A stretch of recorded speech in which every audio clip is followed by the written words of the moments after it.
treba da radite ako želite da popravite ocenu. Poslao sam vam za domaći, a sada ću vam ga ja rešiti. Idemo redom, prepisao sam već zadatke. Toto je oprava, maće ju viratač, akcija će opravati znamku. 9 na kvadrat, to je 9 puta 9, 81. 9 krat 9, 81. Kada pretvarate ovaj razlomak, ne možete odmah 2 na kvadrat, 1 na kvadrat, 3 na kvadrat, nego morate ga prvo napisati u obliku nepravog razlomka. Najprvo toto mislim napisa ga ako nje pravi izlomok, a potom ožmeljem na drugu. 3 puta 2, 6 plus 1, 7. Trećina. 3 krat 2, 6 plus 1, 7 trećin. Te razmožem na drugu. 7 krat 7, 49. 3 krat 3, 9. 7 na kvadrat je 49, 3 puta 3, 9. I to je rješenje. Korenovati razlomak mogu tako što posebno korenujem brojilac, posebno imenilac. Koren iz 49, 7. Koren iz 36, 6. Prečo, pretože 6 krat 6 je 36, 7 krat 7 je 49. Odmocnina je 6. Koren iz 25 je 5. Samo treba utvrditi koliko ima decimala. Ako su tu dve, bit će ih duplo manje, jer 0,5 puta 0,5 bit će 0,25. Tako da pazite da tu ne napišete 0,05. Tuto dbajte, že byste nenapísali 0,05, pretože počet desetiných miest je dupľa menší, lebo 0,5 krát 0,5 je 0,25. Ak vám je ťažko, môžete napísať v zlomkách 25 stočím a potom nájsť odmocninu, že je to 5 desetín. Ako vám je teško, môžete uraditi u razlomcima. 3,7 na kvadrat. Rekli smo da koren i kvadrat su suprotne operacije. Rešenje je apsolutna vrednost 3,7, ali to ne moramo ni da pišemo, to je samo 3,7 jer negativan ne može biti nikako. Ne moramo računati posebno kvadrat, posebno koren. Znamená, keď máme mocninu i odmocninu, to sa skraći, a výsledok je apsolutna hodnota 3,7, čo je 3,7. Drugi zadatak. Moramo voditi računa o redosledu operacija. Ako ne piše ništa između broja i korena, to je puta. Koren iz 9, prvo računam koren i kvadrat. 3 plus 4 na kvadrat je 16 puta 5. Dbam, ktorim porednim ratam, najprv odmocnini je mocnini, a gdje piše pomedzi ništo je krać. Dodao sam si krać. 7 puta 3, sad ide množenje, 21, 16 puta 5, 80. Rezultat 80 minus 21 je 59. Rekli smo koren pa kvadrat, to je apsolutna vrednost od minus 1, apsolutna vrednost od minus 1 je 1. Dakle, ovo mogu da precrtam, ali i minus moramo obavezno zaboraviti. 3 puta, opet prvo stepenujem i korenujem, minus 8 na kvadrat, kada je paran stepen, minus će nestati, minus 8 krat minus 8 je plus 64, minus, posebno kvadriran 1 i 2. Pazite, 1 na kvadrat je 1, 1 na bilo koji broj je 1, a 2 na kvadrat je 4.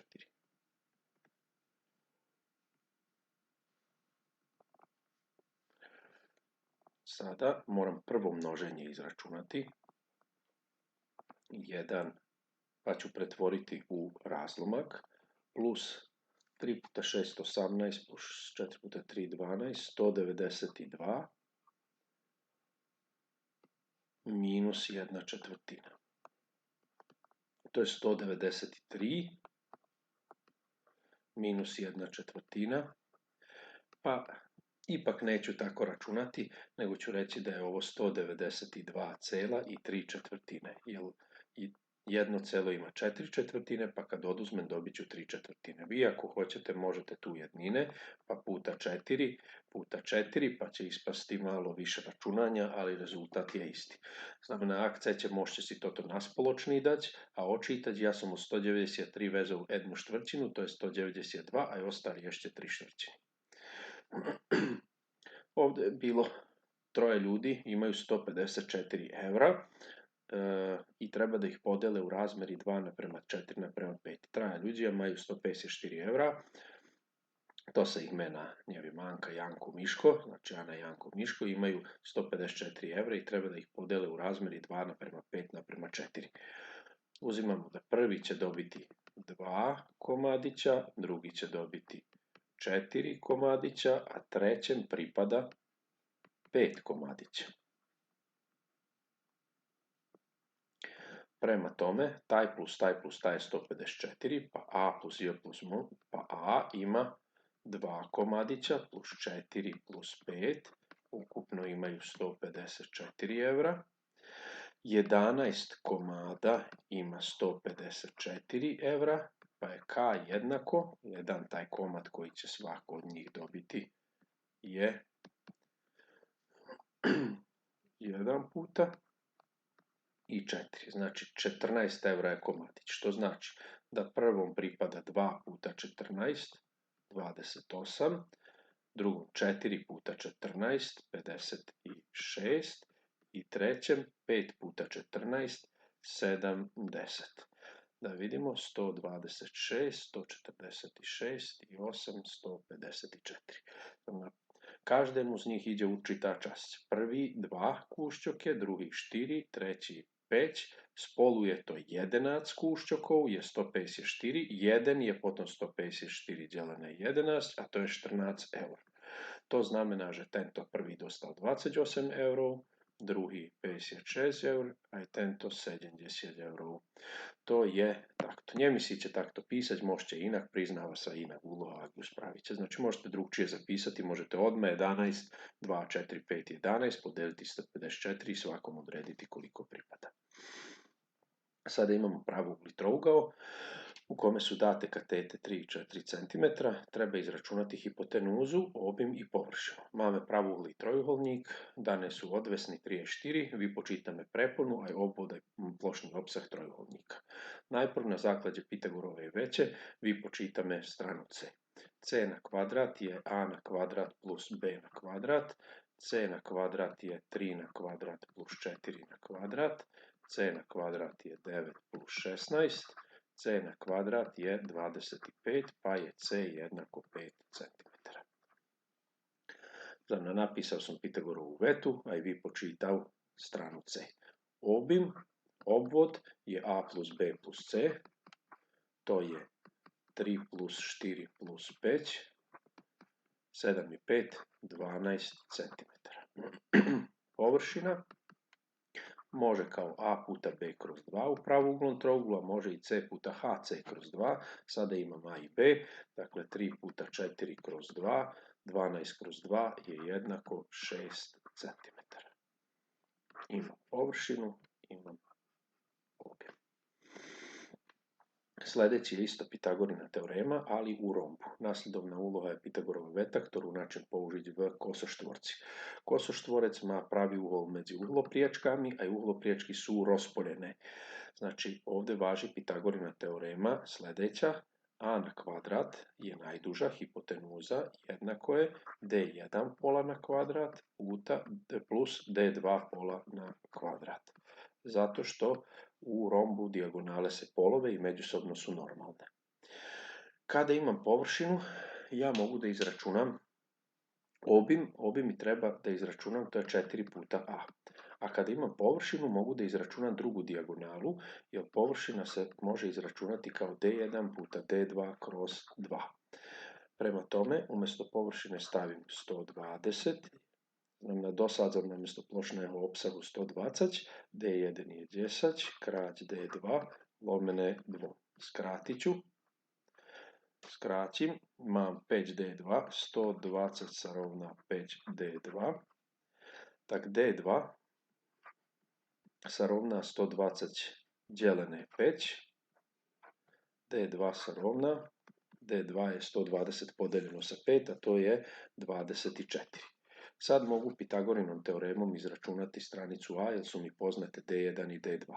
Pitagorovo veto vratam a na drugu, d1 pola je potom 5 cm, d1 pola, polovica steto, a D2 pola je potom 12. Tak dosadzam namjesto D1 pola 5 na drugu, a namjesto D2 pola 12, a to mam na drugu. Dakle, umjesto D1 pola sam stavio 5, umjesto D2 pola 12 i računam a na kvadrat je 25 plus 144, a na kvadrat je 169, pa je a jednako koren iz toga, odnosno 13 puta 13 je 169 i dobio sam stranicu A. Sada mogu izračunati i obim. Obim je 4 puta 13, a to je jednako 52. Znamena obvod je potom 52.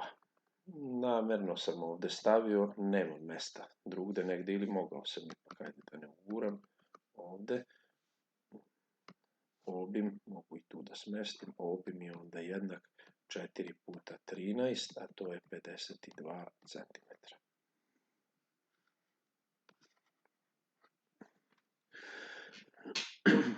Stepenovanje 2 na treći računam kao 2 puta 2 puta 2. Znam, na treći stupenj je 2 kraj 2 kraj 2. 3 raz nasobim, dvojku samo za sebu. 4 puta 2, 8. 0,3 na četvrti, kada je stepen paran, minus će nestati, znači to će biti isto što i 0,3 na četvrti, a 3 na četvrti je 3 puta 3, 9 puta 3, 27 puta 3, 81, a broj decimala je 4. 1, 2, 3, 4, znači 0,0081. Mogli ste, ako želite, napisati 3 desetine na četvrti, pa je to u stvari 81 kroz 10 na četvrti, a to je 1, 1, 2, 3, 4, 0. Mogao sam i u obliku razlomka, sve jedno. Opet sam rekao, kao i na početku, da prvo moram pretvoriti razlomak. 2 puta 1, 2 plus 1, 3 polovine na peti.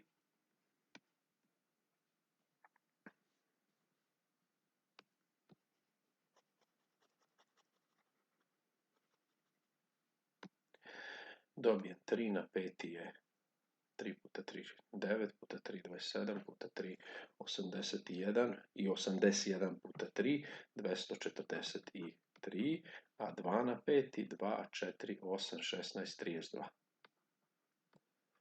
3 na 5, trojku nasobim 5 raz samo uz osobu, ovaj dostanjem višljedu 243, a 2 na 5, 2, 4, 8, 16, 32, tak to je to. Vi počitujem zas, to je uloga pod A, tu je uloga pod B. Minus 2 na 5 stepen.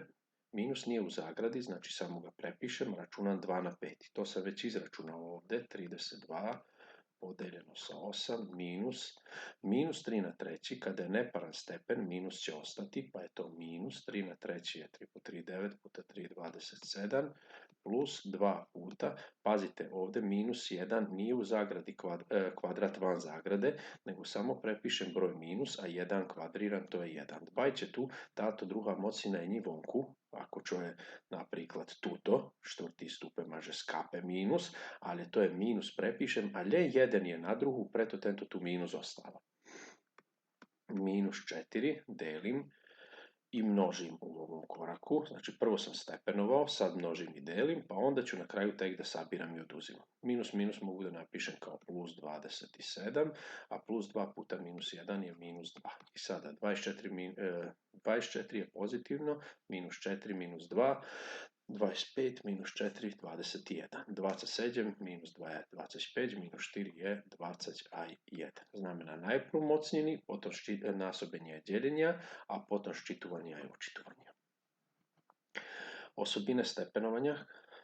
Rešavam sljedeći zadatak. Kada stepen stepenujem, baza se prepiše, eksponenti se pomnože. Ostalo prepišem. Kada stepen stepenujem, ovo je 16, znači 2 na 16 puta 2 na kvadrat, deljeno 2 na 13. Kada stepene množimo, bazu prepišem, eksponente oduzmem. 16 minus, kada množimo, onda kakvo oduzimanje saberem, ak nasobime, tak eksponenti ščitam, a bazu prepišem, dobijamo, ovo je 13. stepen,